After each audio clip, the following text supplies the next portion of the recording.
Father Abraham had many విశ్వసించుచున్న పిల్లలం అందు నేను ఉన్నాను నీవు కూడా. ఎట్లయినా మనం యేసులో బిడ్డలం అంటే ఒక్కతను విశ్వాసం చూపించాడు, నీతిగా ఉన్నాడు, మనందరికీ నిజమైన క్రిస్మస్ ఇచ్చాడు. నెంబర్ 2 ఎవరు? ఒక్కతను దేవునికి అవైలబుల్ గా ఉన్నాడు, ప్రవక్త అయ్యాడు, రాజులను అభిషేకించాడు, దేవుని మాటలు ప్రజలకు చెప్పి నిజమైన క్రిస్మస్ అయ్యాడు. నెంబర్ 3 ఎవరు? డేవిడ్.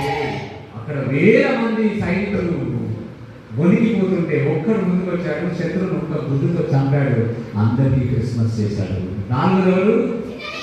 చిన్నది ఏం చేసింది? శత్రువు ఇంట్లో ఉండి శత్రువుని ప్రేమించి శత్రువుకి మంచి చేసి సర్వెంట్ ఏమైంది?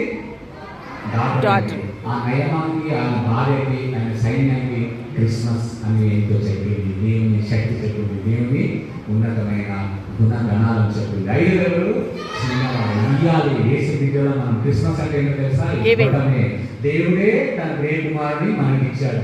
ఆయన ఇచ్చాడు, రక్తం కాచాడు, ఆయన తిరిగి సమాజంలో తిరిగి లేచి పరలోకానికి వెళ్ళి మన కోసం ఇప్పుడు నిత్య జీవాన్ని రెడీ చేస్తున్నాడు. ఆ రోజుల్లో చేసిన సృష్టి ఎంత బాగుంటే 2000 years క్రితం చెప్పి వెళ్ళిన ఆ సృష్టి ఇంకా ఎంత బాగుంటుందని నేను వెయిట్ చేస్తా ఉన్నాను. తెలుసా? 5 రోజులు చిన్నవాడు ఇవ్వాలి, మన టాలెంట్స్ ఇవ్వాలి, మన టైం ఇవ్వాలి, దేవునికి మన రిజల్ట్స్ ఇవ్వాలి. సో జీసస్ రెస్పాన్సిబిలిటీ ఏంటి క్రిస్మస్ లో? పాపులను రక్షించాలి. ఇప్పుడు నీ రెస్పాన్సిబిలిటీ ఏంటి? వీళ్ళందరూ చేసింది ఏంటి? ఇప్పుడు 5 మంది చెప్పిన కదా, ఈ 5 మంది చేసింది ఏంటి? సొంత ఏమైనా చేస్తున్నారా? సొంత ఏమైనా పలుకోడు వచ్చిందా? సొంత డబ్బులు వచ్చినాయా? ఆస్తిపాస్తులు వచ్చినాయా? ఇల్లు కట్టిరా? మేడలు కట్టిరా? సొంత ఏమైనా వచ్చిందా 5 మందికి?